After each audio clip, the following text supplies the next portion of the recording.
کسی عربی کو اجمی پر، گورے کو کالے پر کوئی فضیلت حاصل نہیں ہے۔ تو میلاد انقلاب ہے، لیکن اگر ہم میلاد بھی منائیں اور انقلاب کو بھی نہ سمجھیں، یعنی میلاد منانے والا بھی بہو یا بیٹی سے صحیح سلوک نہ کرے، اس کا مطلب ہے کہ وہ پھر میلاد اس کو سمجھا، وہ میلاد کو سمجھا۔ ادھر دیکھو، اگر بہو کے ساتھ گھر میں ظلم ہوتا ہے، بیٹی کے ساتھ، بہو بیٹی ہوتی ہے نا، تو پھر لوگ میلاد کو سمجھے۔ اگر بہو کا باپ آ کے منتیں کر رہا ہے نا سسرال والوں کہ چلو مہربانی کرو، اے میرے لاڈا نال بھی انج دی ہو گئی ہے بیچاری، تو پھر آپ میلاد کو تو نہیں سمجھے۔ بچی کا باپ تو رو رہا ہے آپ کے سامنے، تو آپ تو نہیں سمجھے میلاد کیا ہے۔ بیٹی کے گھر سے شکایت آئے کام ٹھیک نہیں کرتے تو کہتے ہیں عمر کم ہے، سیکھتے سیکھتے سیکھ جائے گی، اور بہو سے کام ٹھیک نہ ہو تو فتوی بدل جاتا ہے، کہتے تینوں سکھا کے نہیں کلیا تیری ماں نے، تو اپنی بیٹی کے بارے میں تو تیری رائے اور ہے۔ تو بیٹیوں کے ساتھ تو اپنا رویہ، یہ جو سسرال کا معاملہ ہے نا، بیٹیوں کے سسرال کا، آپ کو پتہ نہیں، بہت سارے باپ رات کو سوتے نہیں، بچی کی اماں وظیفے پوچھ رہی ہے کہ سسرال میں بڑی زیادتی ہوتی ہے، کچھ بتاؤ میری بیٹی کو سکون ہو جائے۔ تو میلاد منانے والے بھی ایسا کرتے ہیں، وہ بھی یہ تکلیف دیتے ہیں۔ اور اگر تیرے گھر کے سامنے رات کو 10,000 روپے کا فاسٹ فوڈ آیا کھڑا ہے، اور تیری اسی گلی کے اندر ایک گھر ایسا بھی ہے جو میاں بیوی آپس میں مشورہ کر رہے ہیں کہ صبح بچوں نے ناشتہ کرنا ہے تو پراٹھے بنانے کو گھی کوئی نہیں، تو پھر تو نے میلاد شلاد کوئی نہیں منایا، تجھے نہیں پتا میلاد کیا ہے،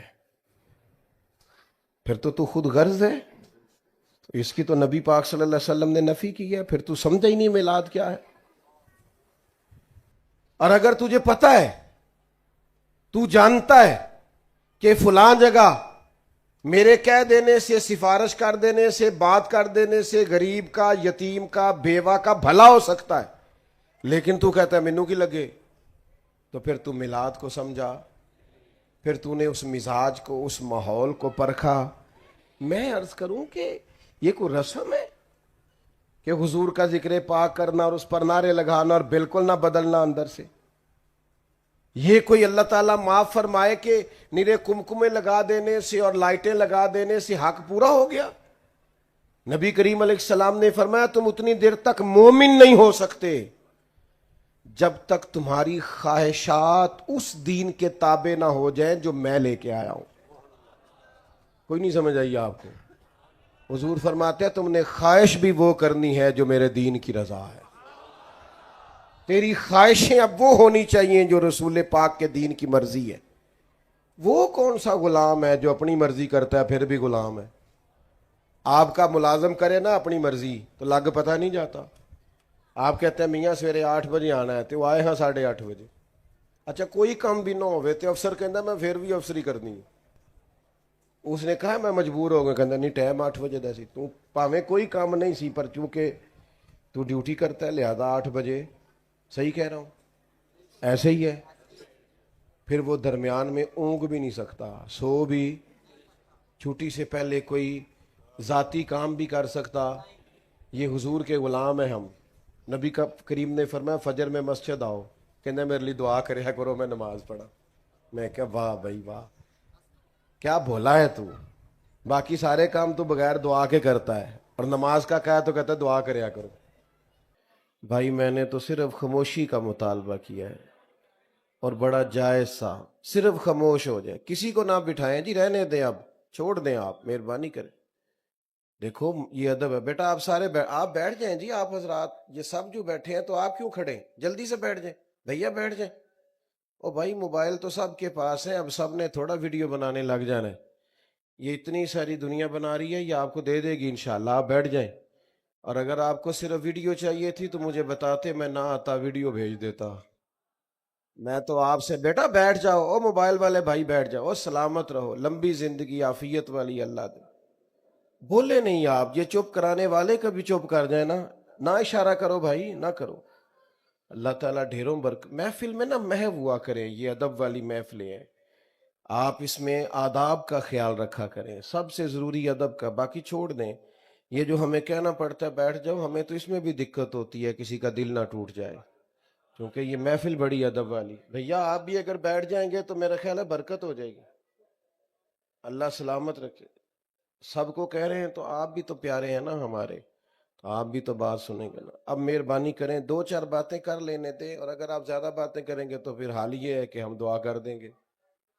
مہربانی کریں، آج تو آپ نے میرے ذمہ باتیں کرنے لگایا، آپ خود باتیں کرنے لگے۔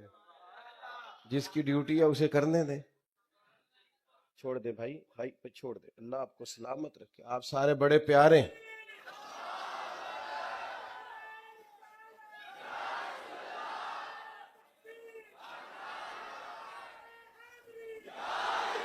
میں نے ایک دوست سے کہا کہ یار آپ مجھے بلا تو لیتے ہیں لیکن میرے 20 منٹ تو محفل ٹھیک کرنے میں لگ جاتے ہیں، تو مینوں کہنے لگے تواڈے آن تے بندے پریشان ہی بڑے ہو جاندے ہیں۔ تو اللہ آپ تو پریشان نہیں ہے نا، ماشاء اللہ۔ تو چلو شکر ہے، خوش رہیں، اللہ تعالیٰ ہمیشہ آپ کو پریشانیوں سے بچا کے رکھے۔ اللہ تعالیٰ کی ہر نعمت اس کا حق ہے کہ اس کا شکر ادا کیا جائے، اور نعمتوں کا شکر ادا کرنے سے فائدہ یہ ہوتا ہے کہ ایک تو نعمت محفوظ ہو جاتی ہے، دوسرا نعمتوں میں اضافہ ہو جاتا ہے۔ اللہ تعالیٰ نے فرمایا لَإِن شَكَرْتُمْ لَأَزِيدَنَّكُمْ، اگر تم شکر ادا کرو گے تو ہم نعمتوں میں اضافہ کر دیں گے۔ تو ہمارے مفسرین نے یہاں ایک بات لکھی ہے کہ اضافہ اسی میں ہوتا ہے نا جو پہلے محفوظ ہو جائے۔ تو اضافے کا مطلب یہ کہ شکر کرنے سے نعمتیں محفوظ ہو جاتی ہیں اور ان میں اضافہ ہو جاتا ہے۔ ہمارے ہاں جو نعمتیں ہوتی ہیں، بیٹا آپ لوگ بیٹھ جائیں نا، آپ محفل میں یہ کوئی چلت پھرت نہ کریں، چھت پہ بیٹھ جائیں آرام سے، کوئی اٹھے نہ، یہ آداب کے خلاف ہے بیٹا۔ آپ یہ دینی محفل ہے، سیاسی جلسہ نہیں پیارے بچوں۔ اس میں آپ سے ذرا کوئی اللہ نہ کرے اللہ کے گھر کی بے ادبی ہو گئی تو بڑا مسئلہ ہو جائے گا۔ بیٹا آپ کیوں چل رہے ہیں، بیٹھ جاؤ وہیں پہ، ادھر آ جاؤ واپس، شاباش۔ اللہ تعالیٰ آپ کو لمبی زندگی، عزت اور سعادت اور علم و عرفان والی عطا کرے۔ اطمینان سے بیٹھ جائیں سارے دوست، کوئی چلت پھرت نہ کرے۔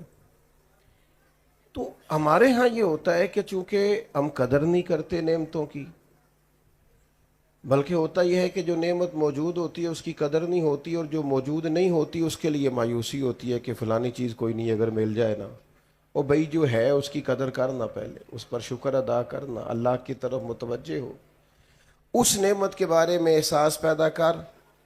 جو نہیں ہے اس کا تقاضا تو ہے، تو جو کریم نے اپنے فضل سے دے رکھی ہے اس پر تو توجہ کر۔ تو میرے بھائیوں، سب سے پہلی بات تو یہ ہے کہ ہر نعمت، اللہ کا ہر احسان، چھوٹی سی چھوٹی چیز بھی اگر آپ کے پاس نہ ہو تو آزمائش ہو جائے گی۔ تو اللہ کے انعامات کا، احسانات کا شکر ادا کریں۔ اور دوسری بات یہ یاد رکھیں کہ اللہ کی سب سے بڑی نعمت ہم پر یہ ہے کہ ہم نبی کریم کے غلام ہیں۔ ہم چونکہ مسلمان ہیں خاندانی طور پر، ہمارے والد اللہ کے فضل سے دادا پردادا سب مسلمان تھے، تو حضور علیہ الصلاۃ والسلام کا کلمہ پڑھنے کے لیے ہم نے کوئی قیمت نہیں چکائی، ہمیں کسی تکلیف سے نہیں گزرنا پڑا، کوئی مشقت نہیں کرنی پڑی۔ کوئی چیز مشقت سے حاصل ہوتی ہے نا تو اس کے بارے میں انسان کے ذہن کی کیفیات کچھ اور ہوتی ہیں۔ تو چونکہ اللہ کے فضل سے والدین مسلمان تھے، ددحال ننہال مسلمان تھے، تو کلمہ وراثت میں ملا، تو شعور کی وہ جو پختگی ہونی چاہیے وہ اس لیول اور اس پائے کی نہیں، چونکہ قیمت دے کے چیز لی ہو تو پھر اس کی قدر اور ہوتی۔ صحابہ کرام علیہم رضوان اللہ کا بڑا ہی شکر ادا کرتے تھے کہ شکر ہے ہم رسول پاک کے غلام ہیں، اور وہ اس پر نہایت فرد کا اظہار کرتے تھے، مسرور ہوتے تھے۔ اللہ تعالیٰ نے حکم بھی دیا ہے کہ جب اللہ کا کوئی احسان ملے تو خوش بھی ہونا چاہیے۔ ارشاد فرمایا قل بفضل اللہ وبرحمتہ فبذلک فلیفرحوا، اے محبوب علیہ السلام آپ ان سے فرما دیں کہ جب اللہ کا فضل اور اس کی رحمت ملے تو چاہیے کہ خوشی کا اظہار کریں۔ کچھ لوگ خوش بھی نہیں ہوتے، یہ بھی بڑا مسئلہ ہے. وہ بہت سارے نعمتیں موجود ہوتی ہیں لیکن طبیعت اس طرح کی ہوتی ہے کہ ہر وقت کسی نہ کسی پریشانی کا شکار رہتے ہیں. بلکہ بعض لوگ تو سوال کرتے ہیں، کہتے ہیں کہ ہم پتہ نہیں کیا بات ہے، ہم خوش نہیں ہوتے. تو خوشی تو آپ کے اندر ہے، غم بھی آپ کے اندر ہے. اگر آپ اللہ کی نعمتوں کو اور احسانات کو یاد کر لیں گے اور کہیں گے کہ اللہ کے مجھ پر بڑے احسانات ہیں تو آپ خوش ہو جائیں گے. اور اگر آپ کہیں گے فلاں کے پاس فلاں ہے اور میرے پاس نہیں ہے تو ظاہر ہے پھر اس سے تکلیف پیدا ہوگی اور انسان مایوسی کی طرف جائے گا. تو ایک تو نعمتوں کو یاد کریں، اور سب سے بڑی نعمت حضور کی ذات ہے. اور دوسرا، خوش ہونے کا مزاج بھی بنائیں، مطمئن رہا کریں، اپنی طبیعت کو ٹھنڈا رکھا کریں. یعنی ان چیزوں کو یاد کیا کریں جو دل کو سکون دیتی ہیں. اگر اس چکر میں الجھ جائیں گے کہ فلاں چیز نہیں ہے فلاں چیز نہیں ہے تو پھر تو ڈھیروں چیزیں ایسی نکل آئیں گی جو ہمارے پاس نہیں ہے. تو سمجھنے کا مقام یہ ہے کہ محفل میلاد اس مقدس اجتماع کو کہتے ہیں جس میں نبی پاک کے تشریف لانے پر لوگ اللہ کے شکر کے طور پر محفل سجا کے بیٹھتے ہیں. بعض دوست ایسے ہیں جو محفل میلاد کے معاملے میں بڑا سخت رویہ رکھتے ہیں، بڑے کھلے دل سے اور بڑے حوصلے کے ساتھ بات کر رہا ہوں. اب ظاہر ہے کہ دور بدل گیا ہے اور میڈیا میں ہر چیز کھل کے آ گئی ہے. مجھے بتائیے گا بھلا یہ محفل میلاد میں کیا ہوتا ہے؟ پہلے قرآن مجید کی تلاوت ہوتی ہے، اس کے بعد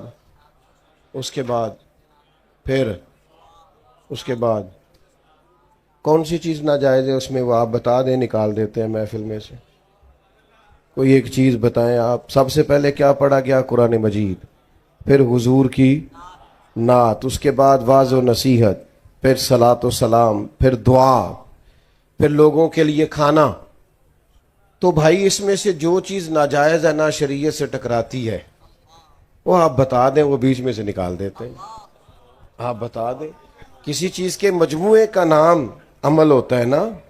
آپ نے نماز پڑھی تو ایک مجموعہ ہے کہ آپ کے کپڑے پاک ہونے چاہیے، جگہ پاک ہونی چاہیے، نماز کا وقت ہونا چاہیے، نیت ہونی چاہیے، سمت قبلہ کا تعین ہونا. یہ اس مجموعے کے ساتھ آپ مسجد میں حاضر ہوئے تو آپ کی نماز ہو گئی. تو کوئی بھی چیز کسی مجموعے کا نام ہے نا. تو محفل میلاد بھی مجموعہ ہے. قرآن مجید کی تلاوت، سرکار کی نعت پاک، واعظ و نصیحت، سلام و دعا اور ممکن حد تک لنگر. تو اس میں کیا ناجائز؟ تو بلا وجہ امت میں تفریق پیدا کرنا، بلا وجہ لوگوں کے ذہنوں کو منتشر کرنا اور بلا وجہ محاذ کھولے رکھنا سمجھ میں نہیں آتا. محفل میلاد کریں اور خوب اللہ کا شکر ادا کریں کہ مالک تیرا شکر ہے ہم حضور کے غلام ہیں. پی ایچ ڈی تعلیم ہوتی ہے آدمی کی اور کئی ممالک میں اس کا بزنس پھیلا ہوا ہوتا ہے اور وہ بڑا سمجھدار، معاملہ فہم ہوتا ہے. لیکن ہدایت سے دوری کا یہ حال ہے کہ وہ اپنے ہاتھ سے بنائے ہوئے بت کے سامنے ہاتھ باندھ کے کھڑا ہو رہا ہے، عبادت کر رہا ہے. یہ خدا کا شکر ادا کرو کہ اللہ نے ہمیں میلاد والے محبوب عطا کیے تو انہوں نے ہمیں بتایا کہ تمہارا رب ہے، تمہیں پیدا کرنے والا، پالنے والا، نعمتیں دینے والا. ہمارا یہ جو شعور کی بلندی ہے نا، یہ نبی پاک کے میلاد کا صدقہ ہے. ہم نے جو اللہ کو پہچانا ہے، اپنے آپ کو پہچانا ہے، ہم نے حقوق کو پہچانا ہے، معاشرے اور سوسائٹی میں اقدار بلند ہوئی ہیں، اخلاق بلند ہوئے. تو یہ سب اس میلاد پاک کی تصدق اور اس کے وسیلے اور اس کی برکت سے ہوئی. تو ہمیں تو بہت زیادہ اظہار تشکر کرنا چاہیے، سمٹ جانی چاہیے ہماری طبیعتیں. حضرت انس بن مالک رضی اللہ تعالیٰ عنہ فرماتے ہیں کہ ایک شخص، ایک اعرابی، ایک صحابی حضور کی بارگاہ میں حاضر ہوئے اور عرض گزار ہوئے کہ یا رسول اللہ صلی اللہ علیہ وسلم قیامت کب آئے گی؟ تو کریم فرمانے لگے کہ آپ کی کیا تیاری ہے قیامت کے لیے؟ یہ بخاری میں موجود ہے. تو انہوں نے عرض کی یا رسول اللہ صلی اللہ علیہ وسلم کوئی زیادہ نفلی روزے تو نہیں رکھ سکا, زیادہ نفلی نمازیں تو نہیں پڑھ سکا, پر اللہ اور اس کے رسول سے پیار بڑا کرتا ہوں.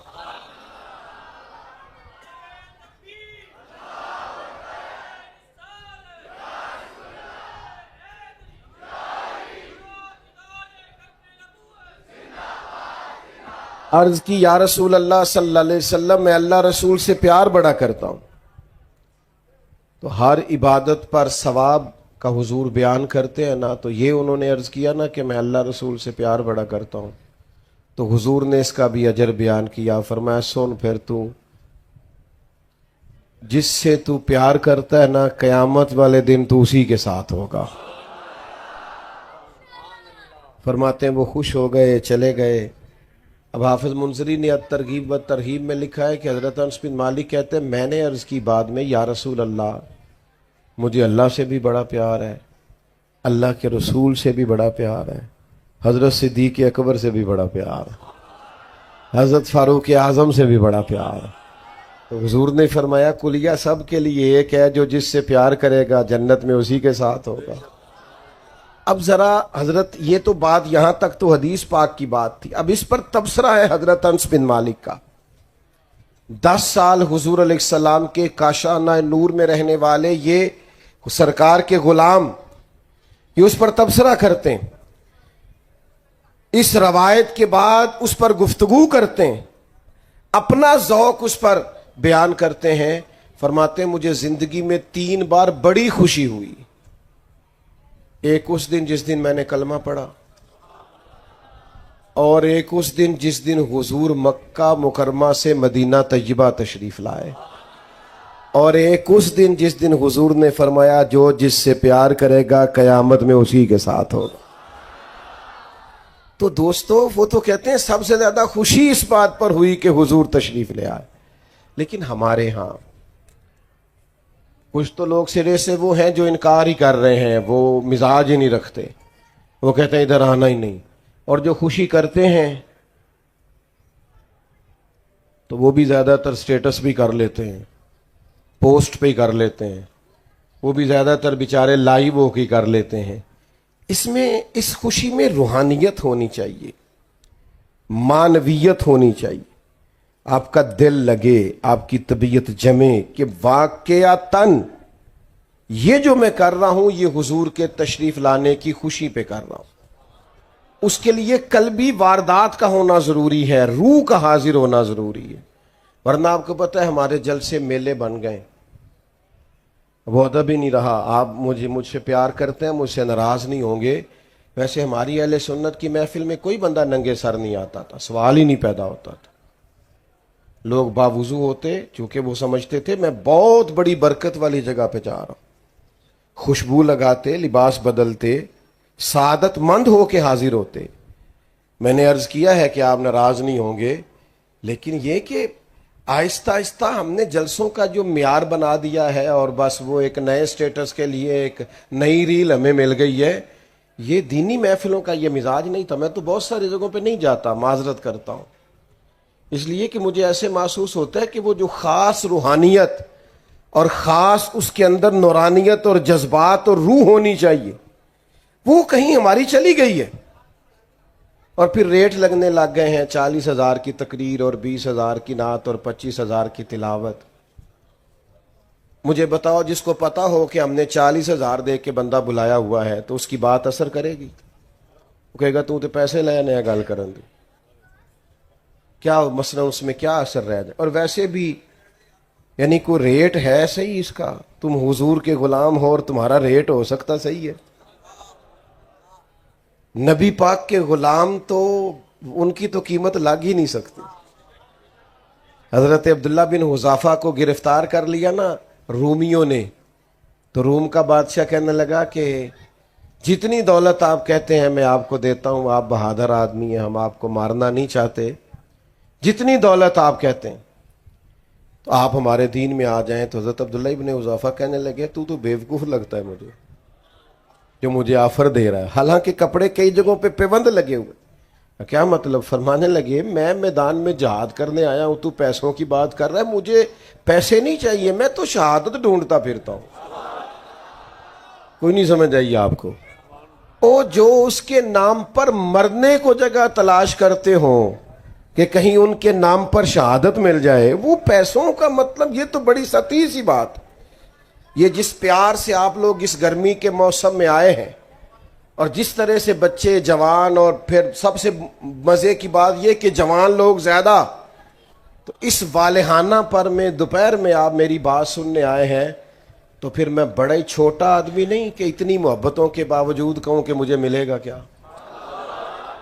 اتنے پیار کے باوجود کہوں کہ مجھے مثلاً آپ نے دینا کیا ہے؟ او بھائی، یہ اس طرح کے پیار دنیا میں نہیں ملتے، اس طرح کے شوق نہیں ملتے، اور یہ کروڑوں اربوں لگا کے بھی نہیں اکٹھے کیے جا سکتے۔ یہ جو پیار ہے یہ سرکار کے صدقے ہی ملا کرتا ہے۔ یہ حضور کے غلاموں، میں کبھی کبھی کہتا ہوں ناز سے اور عاجزی سے اور اللہ سے ڈر کے کہ خدا جانے بلندی ہے کہ پستی، پر جہاں میں ہوں وہاں کوئی نہیں ہے، جہاں میں ہوں وہاں میں اپنی حیاتی تو قربان تھی، وہاں ویکھو ساری محمد محمد پکیندے گزر گئی، محمد پکیندے گزر گئی، ماشاءاللہ۔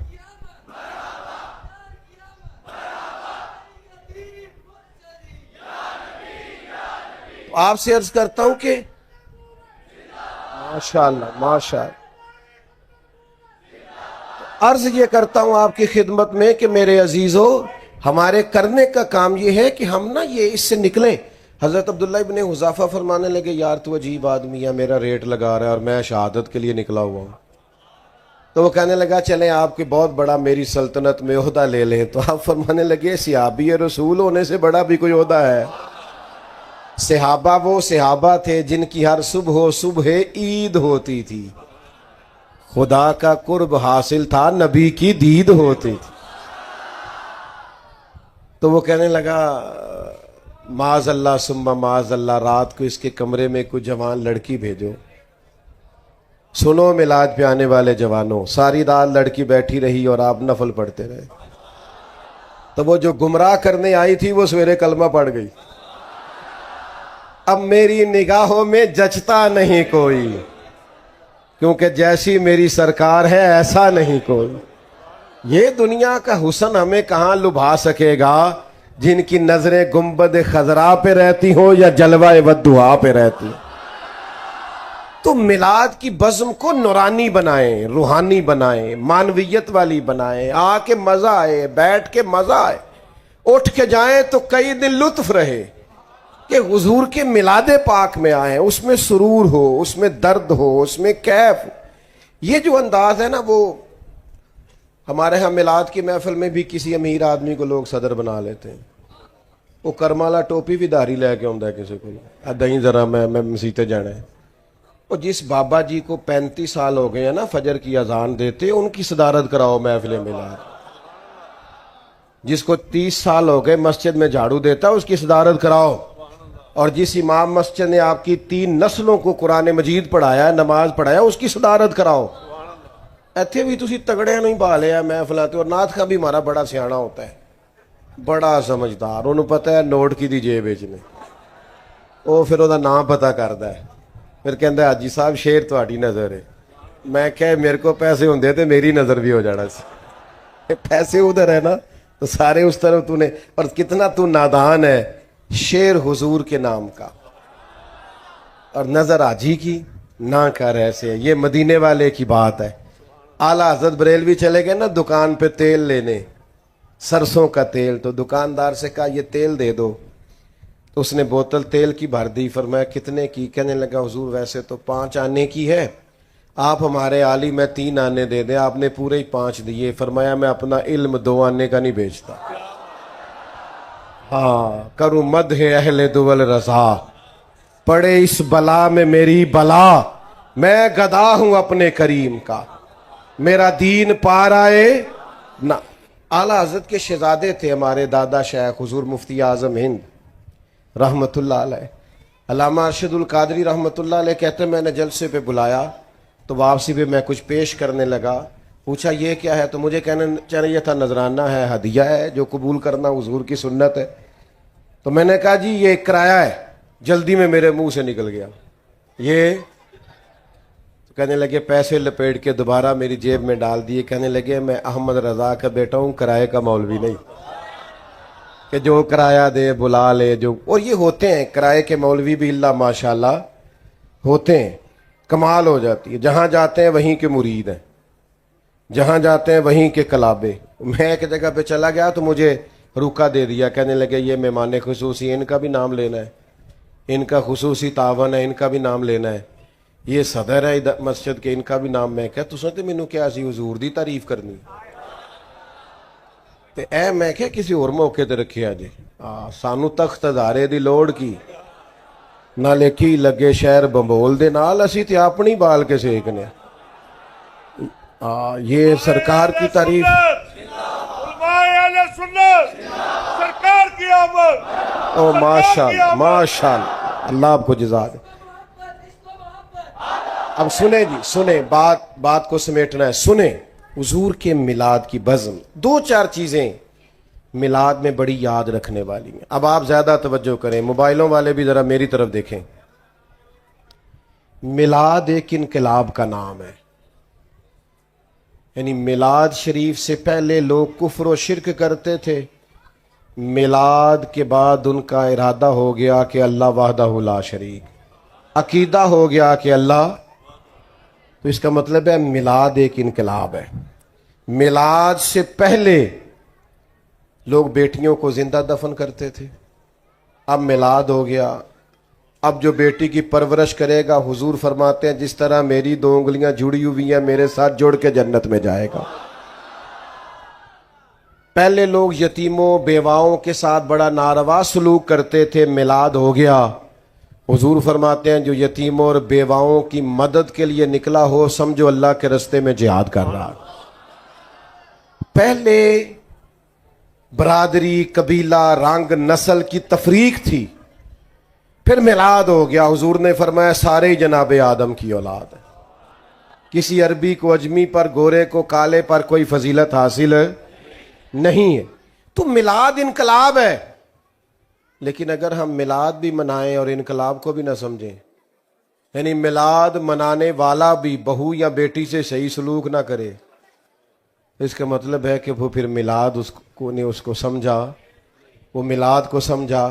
ادھر دیکھو، اگر بہو کے ساتھ گھر میں ظلم ہوتا ہے، بیٹی کے ساتھ، بہو بیٹی ہوتی ہے نا، تو پھر لوگ میلاد کو سمجھے۔ اگر بہو کا باپ آ کے منتیں کر رہا ہے نا سسرال والوں کہ چلو مہربانی کرو، اے میرے لاڈا نال بھی انج دی ہو گئی ہے بیچاری، تو پھر آپ میلاد کو تو نہیں سمجھے۔ بچی کا باپ تو رو رہا ہے آپ کے سامنے، تو آپ تو نہیں سمجھے میلاد کیا ہے۔ بیٹی کے گھر سے شکایت آئے کام ٹھیک نہیں کرتے تو کہتے ہیں عمر کم ہے، سیکھتے سیکھتے سیکھ جائے گی، اور بہو سے کام ٹھیک نہ ہو تو فتوی بدل جاتا ہے، کہتے تینوں سکھا کے نہیں کلیا تیری ماں نے، تو اپنی بیٹی کے بارے میں تو تیری رائے اور ہے۔ تو بیٹیوں کے ساتھ تو اپنا رویہ، یہ جو سسرال کا معاملہ ہے نا، بیٹیوں کے سسرال کا، آپ کو پتہ نہیں، بہت سارے باپ رات کو سوتے نہیں،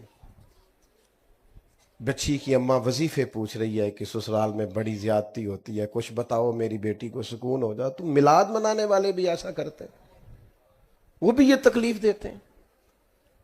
اور اگر تیرے گھر کے سامنے رات کو 10,000 روپے کا فاسٹ فوڈ آیا کھڑا ہے، اور تیری اسی گلی کے اندر ایک گھر ایسا بھی ہے جو میاں بیوی آپس میں مشورہ کر رہے ہیں کہ صبح بچوں نے ناشتہ کرنا ہے تو پراٹھے بنانے کو گھی کوئی نہیں، تو پھر تو نے میلاد شلاد کوئی نہیں منایا، تجھے نہیں پتا میلاد کیا ہے، پھر تو خود غرض ہے، تو اس کی تو نبی پاک صلی اللہ علیہ وسلم نے نفی کی ہے، پھر تو سمجھا ہی نہیں میلاد کیا ہے۔ اور اگر تجھے پتا ہے، تو جانتا ہے کہ فلاں جگہ میرے کہہ دینے سے، سفارش کر دینے سے، بات کر دینے سے غریب کا، یتیم کا، بیوہ کا بھلا ہو سکتا ہے، لیکن تو کہتا ہے مینوں کی لگے، تو پھر تو میلاد کو سمجھا، پھر تو نے اس مزاج کو، اس ماحول کو پرکھا۔ میں عرض کروں کہ یہ کوئی رسم ہے کہ حضور کا ذکر پاک کرنا اور اس پر نعرے لگانا اور بالکل نہ بدلنا اندر سے؟ یہ کوئی اللہ تعالیٰ معاف فرمائے کہ نرے کمکمے لگا دینے سے اور لائٹیں لگا دینے سے حق پورا ہو گیا؟ نبی کریم علیہ السلام نے فرمایا تم اتنی دیر تک مومن نہیں ہو سکتے جب تک تمہاری خواہشات اس دین کے تابع نہ ہو جائیں جو میں لے کے آیا ہوں. کوئی نہیں سمجھ آئی آپ کو؟ حضور فرماتے ہیں تم نے خواہش بھی وہ کرنی ہے جو میرے دین کی رضا ہے. تیری خواہشیں اب وہ ہونی چاہیے جو رسول پاک کے دین کی مرضی ہے. وہ کون سا غلام ہے جو اپنی مرضی کرتا ہے پھر بھی غلام ہے؟ آپ کا ملازم کرے نا اپنی مرضی تو لگ پتہ نہیں جاتا. آپ کہتے ہیں میاں سویرے 8 بجے آنا ہے تو آئے ہاں 8:30 بجے. اچھا کوئی کام بھی نہ ہوئے تو افسر کہندا میں پھر بھی افسری کرنی ہے. اس نے کہا میں مجبور ہو گیا. کہندا نہیں ٹائم 8 بجے دا سی تو پاویں کوئی کام نہیں سی پر چونکہ تو ڈیوٹی کرتا ہے لہذا 8 بجے. صحیح کہہ رہا ہوں؟ ایسے ہی ہے. پھر وہ درمیان میں اونگ بھی نہیں سکتا, سو بھی, چھٹی سے پہلے کوئی ذاتی کام بھی کر سکتا. یہ حضور کے غلام ہیں ہم. نبی کا کریم نے فرمایا فجر میں مسجد آؤ, کہنا میرے لیے دعا کریا کرو میں نماز پڑھا. میں کہا واہ بھائی واہ, کیا بھولا ہے تو, باقی سارے کام تو بغیر دعا کے کرتا ہے اور نماز کا کہا تو کہتا ہے دعا کریا کرو. تو میں تو اب چونکہ تھوڑا سا خشک ہوں تو بعدوں کا سخت بات بھی کر دیتا ہوں سمجھانے کے لیے, کیونکہ کڑوی دعائی کا بھی. ایک دوست کو میں اکثر کہتا نماز پڑھو, وہ ہر دفعہ مجھے کہتا دعا کرو میں نمازی ہو جاؤں. میں کہ تو سرکاری ملازم ہے, ہر مہینے تیری تنخواہ بینک کے چوندی, تو کدی نہیں دعا کرائی کہ دعا کرو میں لین ٹوٹ جا, میرا دل نہیں کرتا تنخواہ لین کرائی کدی کسی نے. نماز ہی دعا کرا دینا, کیا مذاق بنایا ہوا ہے. آپ نے جو اہمیت اپنے کاروبار اور ڈیوٹی کو اور دکان کو دی ہے وہ آپ نے دی ہوتی نا کبھی نماز کو, یہ بات ہی نہ کرتے. تو غلام ہے اور تو سویا رہا, یہ کیسے ہو گیا؟ ڈرائیور سویا رہے نا آپ کا, آپ نے کہیں جانا ہو تو آپ اسے کہیں گے میاں صاحب کر, میں نے نکلنا تھا اور تو سو رہا تھا. جرت ہے اس کی, وہ تو بیچارہ ٹاکی شاکی لے کے پہلے کھڑا ہوتا ہے کہ صاحب آ رہے ہیں. تو یہ کیا بات ہوئی کہ نہ ظہر میں, نہ عصر میں, نہ مغرب میں, نہ عشاء میں, نہ تلاوت میں, نہ عبادت میں, اور اس پر یہ کہ میں غلام ہوں. تو بھائی میلاد کو سمجھو, رویے کو بدلو, اس میلاد سے نماز شروع کر لیں. کوئی پوچھے ماشاءاللہ نماز شروع کر لو, کوئی یہ میلاد والی نماز ہے میں نے عید میلاد سے شروع کی تھی, اس میلاد سے داڑھی رکھ لو. دوست پوچھیں یہ کیا, کو بس میں نے میلاد شریف والے دن سے رکھی ہوئی. معاف کر دو, بہت سارے لوگوں کو معاف کر دو. خود فون کر کے رشتہ داروں کو معاف کر دو کہ جا تجھے معاف کیا. کوئی کی گل ہے یار, میں خوش بڑا میرے نبی دا میلاد, درگزر کرو. سنیں جی سنیں, بات کو سمیٹنے کا ٹائم ہے, سنیں. اللہ آپ کو سلامت. بھائی کچھ عملی کام کرو میلاد کے موقع پر جس سے فرق پڑے کہ ہم سچ مجھ میں میلاد منا رہے ہیں. ورنہ محض نعرے لگانا اور محض یہ کرنا, اس کی ہم نفی نہیں کرتے, لیکن جب تک عملی تقاضوں پہ نہیں نہ آئیں گے اتنی دیر تک پھر ہمیں ذاتی طور پہ بھی اس کا وہ نفع نہیں ہوگا جو کہ ہونا چاہیے. میں توقع کروں کہ آپ آج سے درود شریف پڑھیں گے. چلیں جو نہیں بول رہے ان پر بھی میرا گمان ہے کہ انشاءاللہ پڑھیں گے, اور میں توقع کروں کہ جن کی زور رہ گئی ہے وہ انشاءاللہ پڑھیں گے, افسر بھی پڑھیں گے. ایک چھوٹی سی بات ہے, جھچکنا نہیں کسی سے. کوئی بندہ دوست وغیرہ کرتے ہیں نا شگل کہ خیر ہے نماز شروع کر لی, تو بڑے تانے ہم ویسے بھی سہتے ہیں, تو ایک کا تانا دین کے نام پہ بھی سہنا ہے. ٹھیک ہے, جے کر یار دے نام دا ملے میڑا, انہوں چولی پا لئیے پنجے سٹیے نا. یہ تانے تو سنبھال کے رکھنے والے ہیں. اگر حضور کے نام پہ ملے تو آپ نے بدلنا ہے. بالخصوص نوجوانوں سے میری گزارش ہے کہ ماں باپ کی آپ فرما برداری کریں گے تو وہ کہیں گے خیر ہے میرا پتر, تو کہیں میں آج ہی تو حضور کا میلاد سن کے آیا ہوں, اس لیے تبدیلی آ گئی. تو یہ تبدیلی آپ نے ضرور پیدا کرنی ہے. اللہ میری آپ کی حاضری قبول فرمائے. اب ہم نے بالکل اطمینان سے نکلنا ہے جی. آپ مسجد کا ادب آپ نے قائم رکھنا ہے. سلام ہوگا اور حضرت دعا کریں گے.